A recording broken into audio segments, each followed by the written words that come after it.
Hello, I'm Judah. And I'm Drew Barrymore.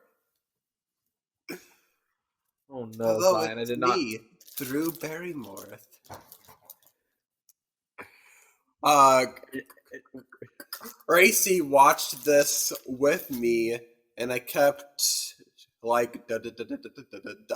that impression every time she talked. And Grace got very mad because she mad no lisp in the film.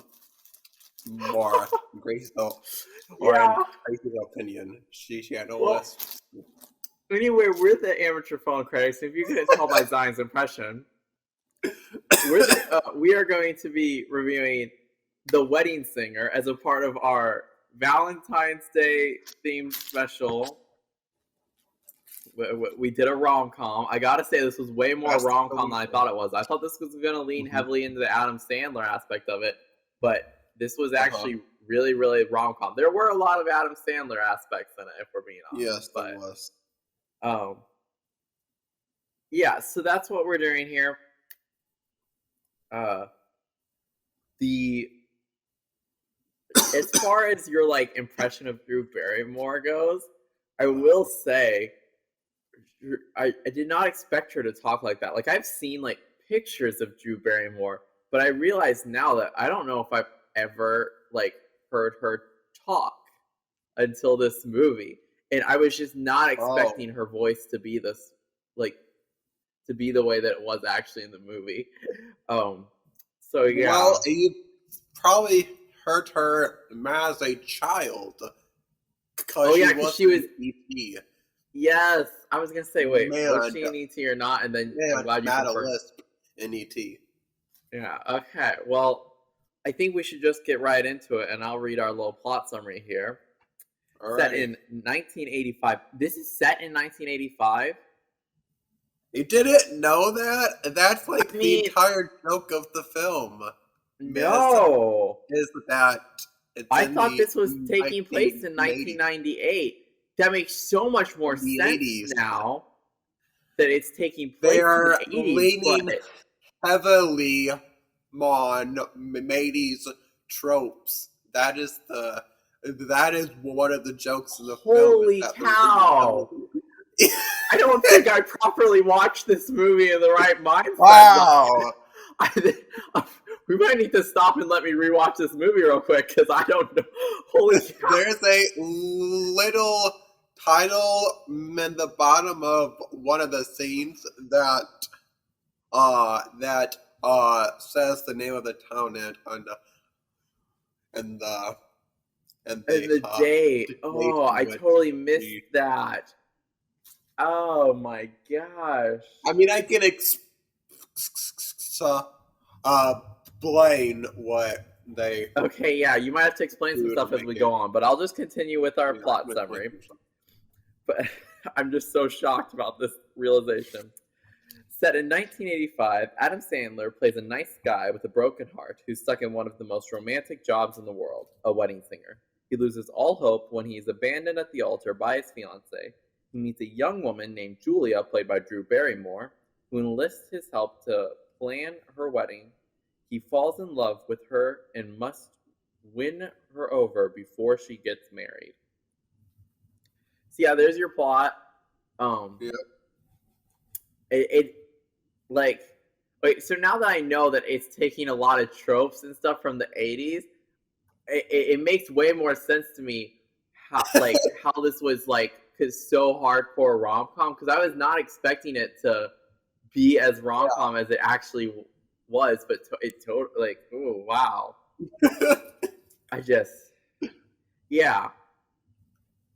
But that's the movie. I don't know what I was expecting from this movie, but I was a little surprised with it. I don't know what you were expecting. Simon, what were you expecting from this movie going into it? I was expecting more Adam Sandler comedy tropes to be used in the film. I was expecting more cameos from people that most appear in most of his modern films, Yeah. like Mom, Kevin James. This might be pre-Kevin James, like, being super famous. Yeah, I think this is pre-Kevin James. Because he didn't really... I want to say he didn't get famous until he got, like, a sitcom in the early 2000s. I can't remember which... I want to say it was Kevin Can Wait. But... I was using Kevin James as an example. As an example, yeah, I do get what you're saying. I mean, there are some by some people, but those people aren't necessarily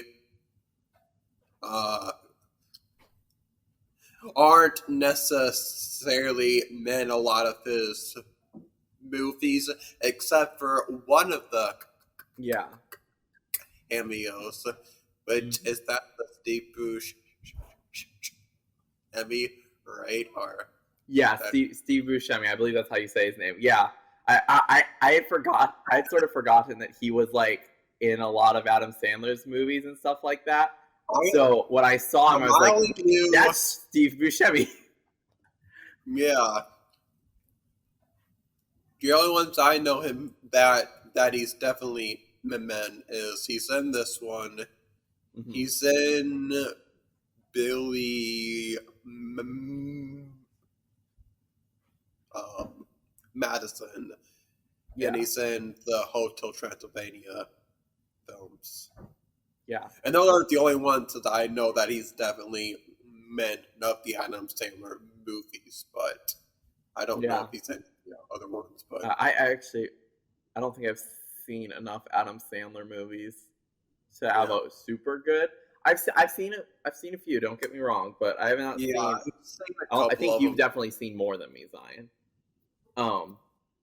So honestly, you might have seen more than me. Seriously? I've only seen like the Murder Mystery Netflix one and like Hotel Transylvania. Oh, and Hubie Halloween, which Hubie Halloween.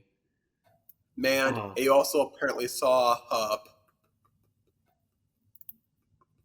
Pixels. Did you ever see Pixels?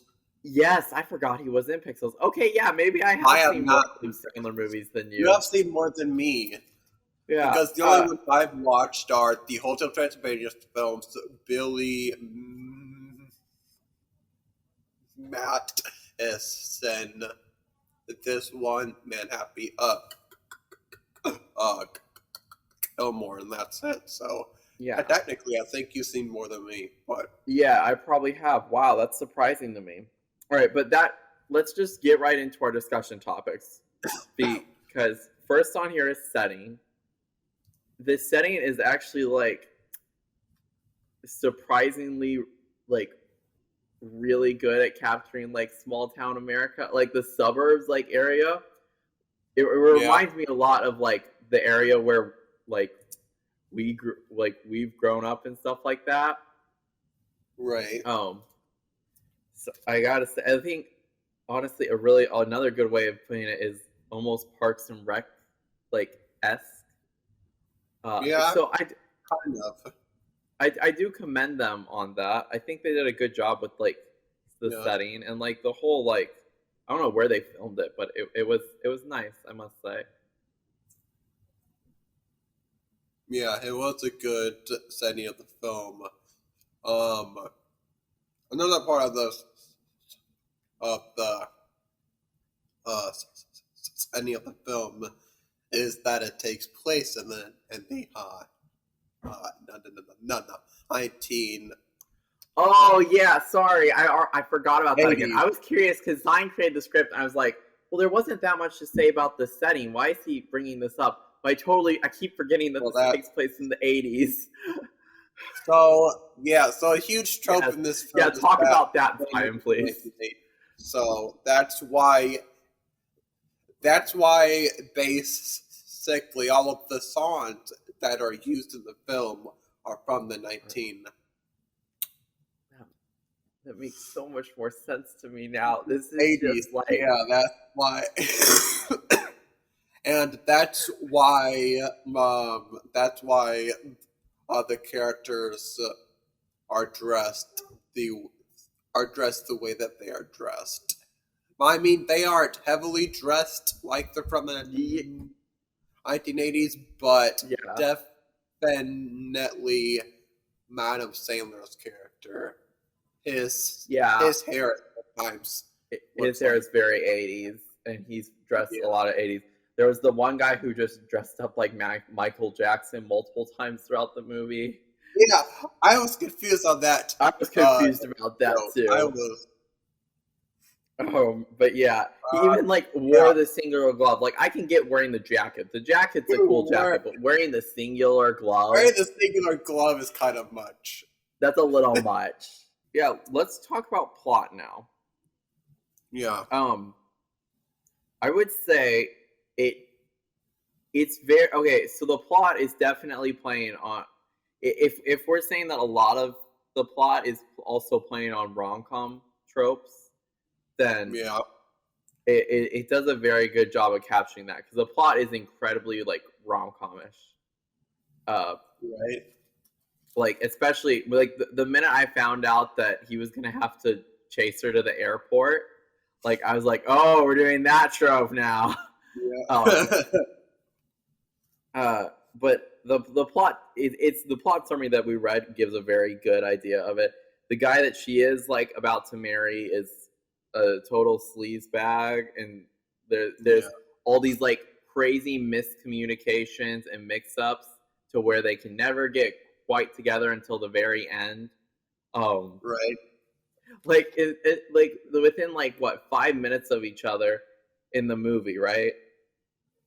She goes to his house and sees his like old fiance there, and then when he goes to her house, she's all happy in the wedding dress, so he assumes that she's like happy to be married, even though she's imagining herself with him. So it's like these really like crazy like what are simply like communication problems and like just small mix-ups. Which the scene where he goes to her house but sees that she's all like happy-ish in the window reminded me from the scene from the first Eck film where he overhears the Fiona and Donkey conversation in the house. Yeah. That's it's like it's totally like that. It's just like it's one of those like classic kind of like tropey like mix-ups or whatever you want to call them, where like the only problem is that they're not talking to each other, and and those mix-ups, in my opinion, can always be kind of like frustrating for a plot, because there's not a whole I mean, like there is stakes, but like at the same time, it's such a simple fix. So yeah, I don't know if you have anything else about the plot that really stuck out to you. I don't really. I mean, no, not really. Other than it's very kind of it's very rom-com-y. Yeah, exactly. Yeah, it's incredibly rom-com. Yeah, which I was very surprised. I was very surprised because it's an Adam Sandler film. Yeah, I didn't know he made rom-coms, but yeah, I didn't expect like being Adam Sandler. And this is after his time on SNL, so he's pretty famous by now, for sure. Like I expected this to be way more Adam Sandler than it was, but it totally played in the rom-com thing, which is honestly kind of better for the fact that we're doing a Valentine's Day special. But it was just another thing that's interesting about the plot is that this was probably his first rom-com. Because I know he's made some other rom-coms with Drew Barrymore, and I believe he's made a couple with Jennifer Aniston, if I'm not And then there was the one rom-com where he dates himself. No, I'm joking. Wait, what? I'm joking. I'm making a joke about Jack and Jill, but I'm pretty sure that's his sister in that one, right? Yeah, that's his sister in that. I forgot I watched that as a child. Oh my gosh, it's his sister. Oh, no. I never want to watch that movie. Oh, I really want to avoid Jack and Jill with every bone in my body. Eventually, I'm gonna make you watch Jack and Jill. It's so. Okay, all right. So let's get on to the joke. As a child, I even thought it was a mediocre film. And I'm wow, even as a child, but like when you're a child, you look through everything with like these rose-tinted glasses. Everything's slightly better, and you even thought it was a mediocre movie. It was slightly better as a child, but I never thought it was that. You never thought funny of a movie as a child, and so that's why I never rewatched it. But eventually, I'm gonna have to make you experience Jack and Jill. So. Oh no, I'm dreading that day, Zion. I'm dreading it. All right, but now let's talk about the jokes. Personally, my favorite joke was when she put the meatballs in his hands and then made him take a bite out of it, and then she put her hands on his hands. I don't know why I found that funny, but I laughed very hardly at that side. Wait, when did the meatball thing happen in the film? He was giving the old lady singing lessons. Oh, yes. Payment for meatballs. And at the very first one, he says he wants his meatballs to go, but his payment to go or whatever.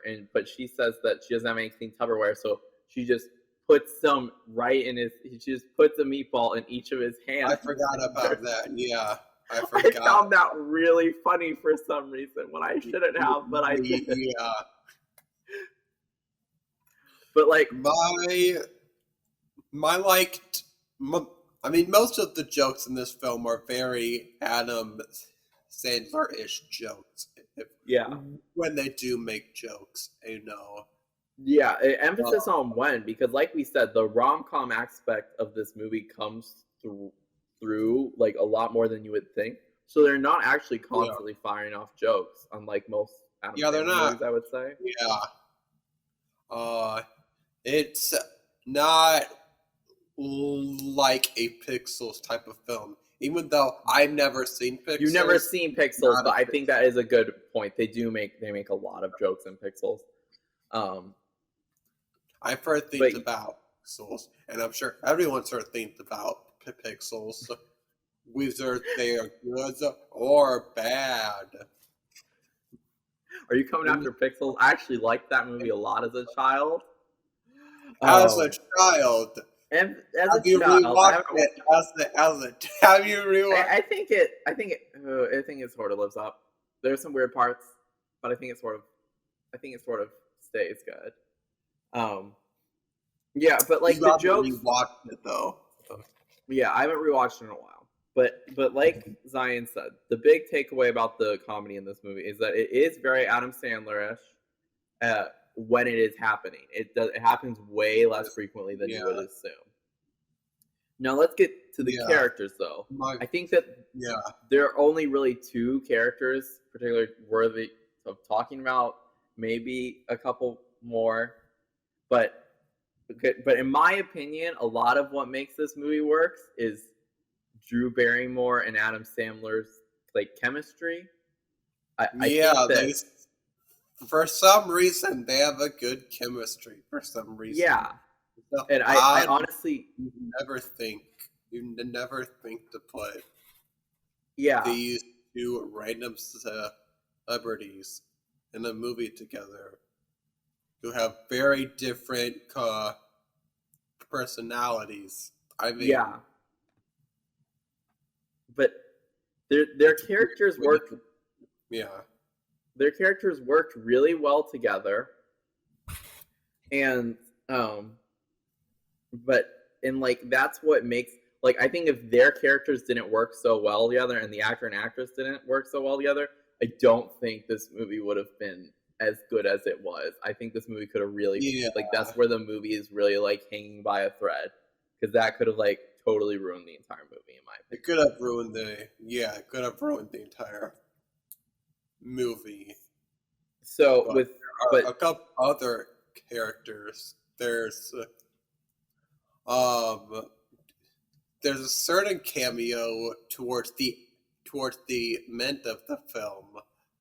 Oh, that the film is very proud. They are very proud that they have gotten this person to be in the film, and I think that's what a lot of people know about the film, is that this certain person is in this film. That is, I did not know that. Should we just say? Yeah. I did not know he was going to be in this movie. Watching it, I was not expecting that. It was very out of nowhere. Honestly, the only thing I knew about this film is that Adam Sandler's in the film and that this person is in the film. That's one of the only things I know about the film. But yeah, and Billy Idol, Billy Idol was Billy Idol in this movie. He was honestly more of a plot device than a character, if you could say it that way.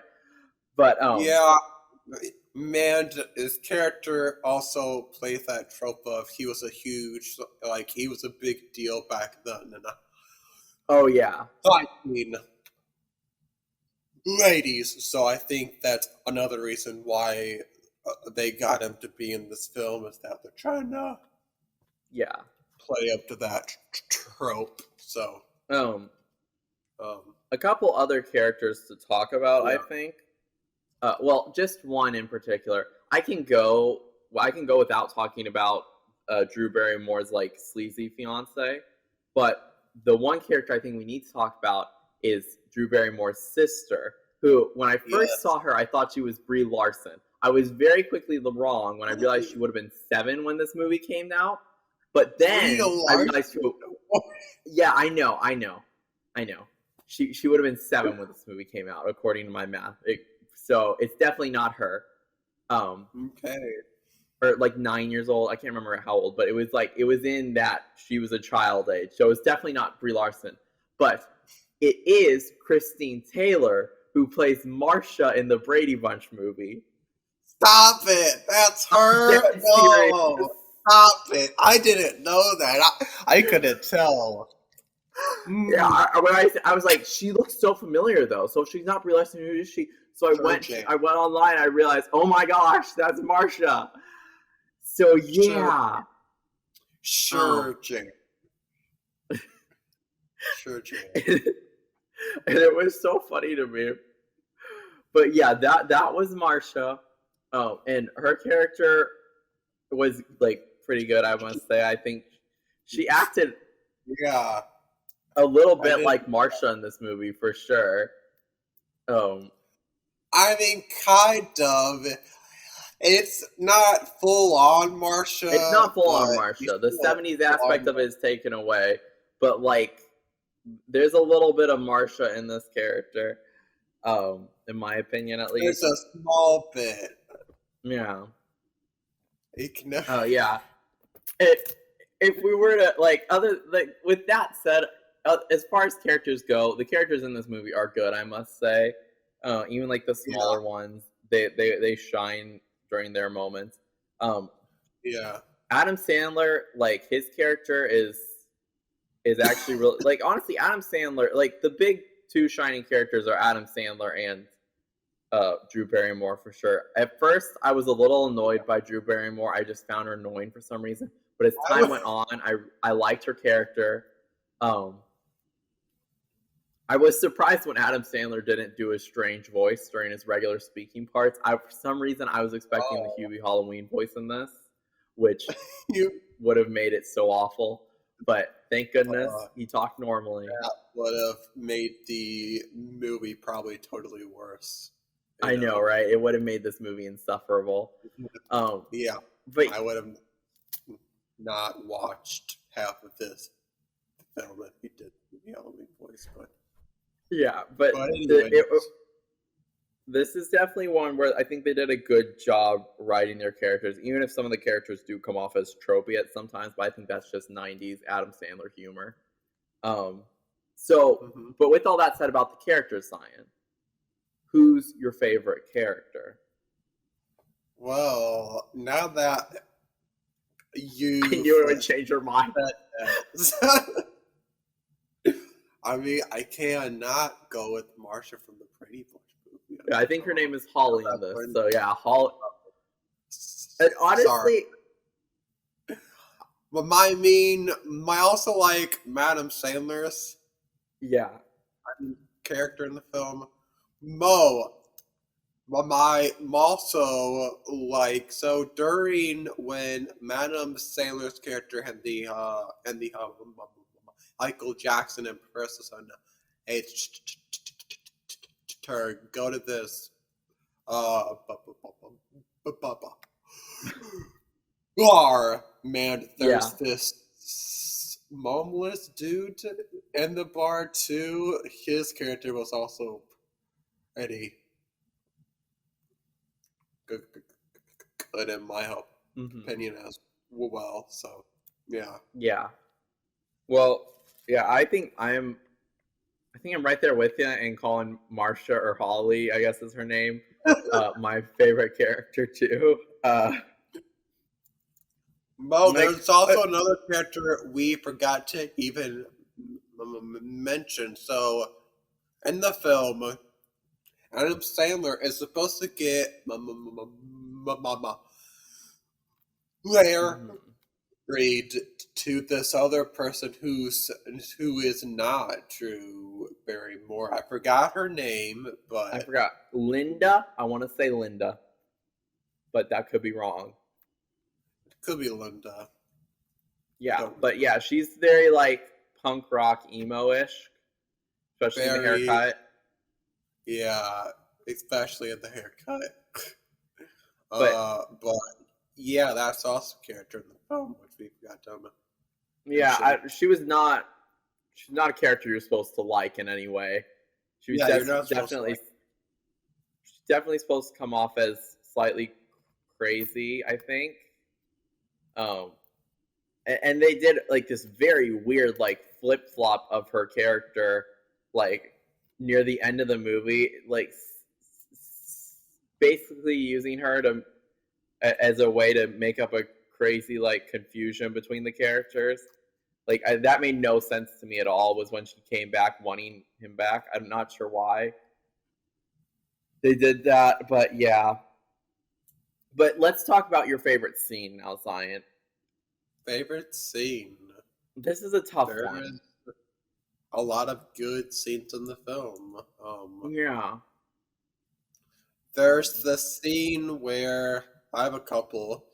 There's the scene where Madam Sandler plays at a bar. It's fun, and he does this nice thing for the kid. That's a good. That was a good scene. I found that kind of creepy though, especially when he went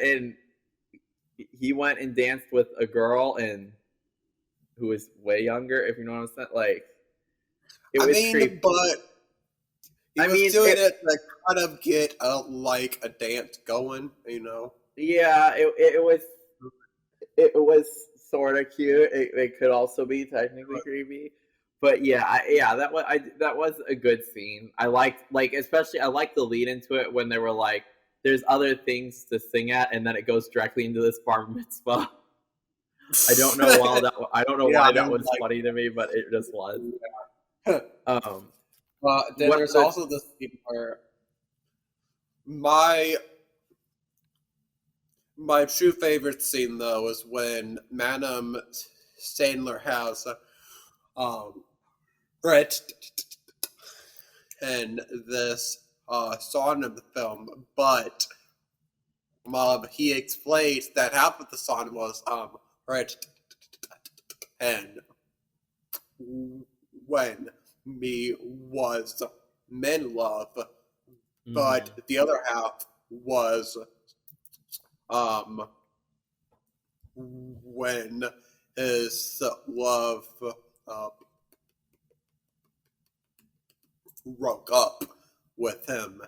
And so then he actually sings the song. I found it pretty hilarious, the song he actually sings in the film. Yes. Yeah. Oh. Scene I liked was... I liked the scene where they had the limo driver going around the coast. Yeah, that was a good also, meatball scene for sure. That was like... I don't know why I liked that meatball scene so much.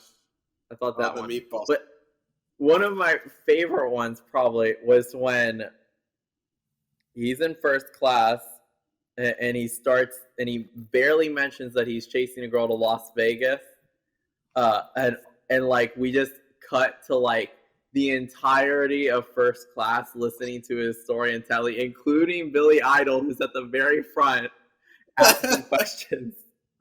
So yeah, I think that might be my favorite scene. I think that was nice because at first when I found out we were going to do the airplane trope, I was like, oh yeah, this is really rom-com.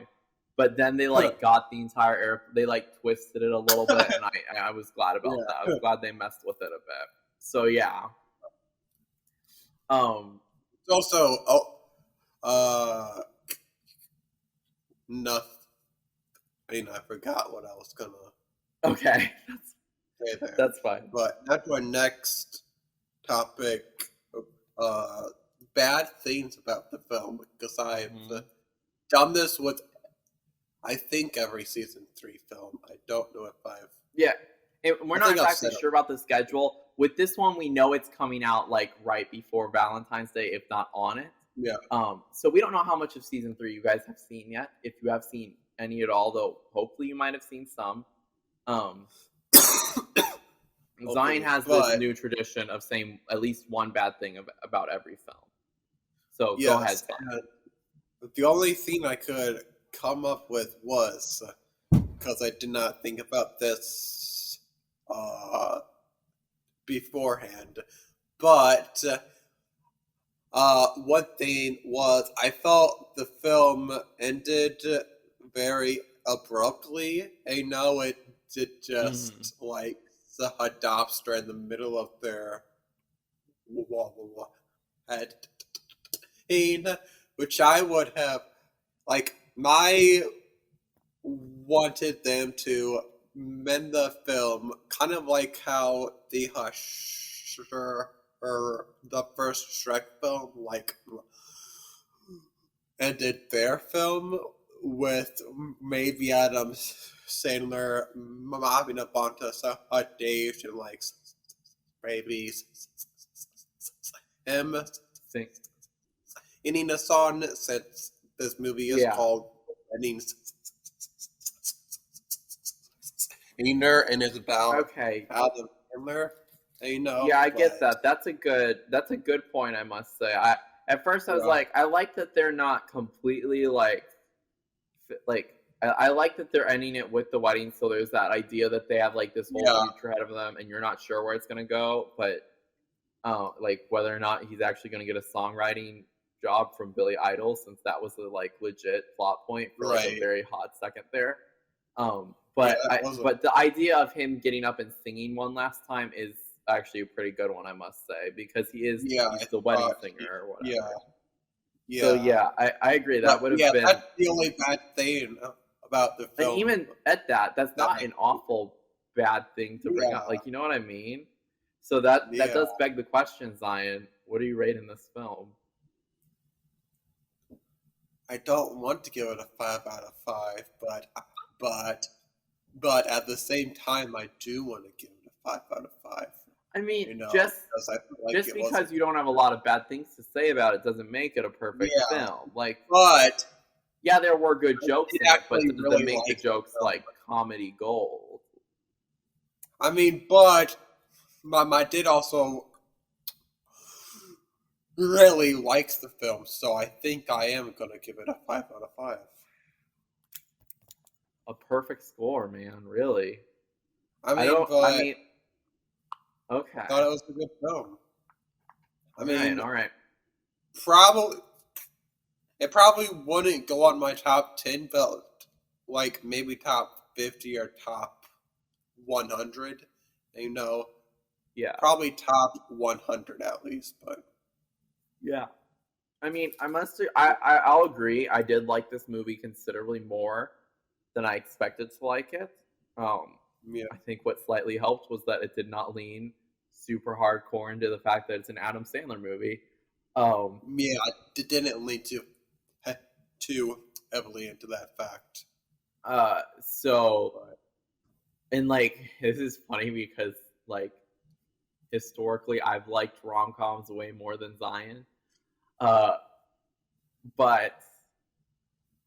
I probably give this one a 4.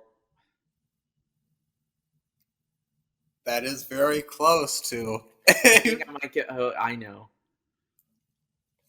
All right, I'm gonna give it a 4.5. Zion. I know. Ooh, that kind of hurts to just say it, but really are gonna. Well, are we gonna make?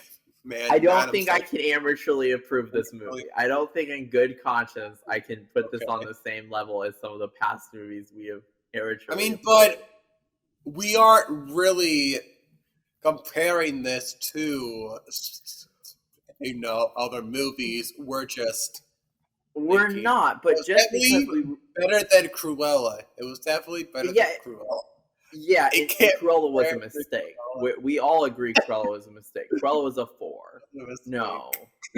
Yeah, Cruella was a 4. And things can be on the same numerical level, but like they're like, you know, they can still be slightly better than other ones on that same numerical level. But like as quality of film goes,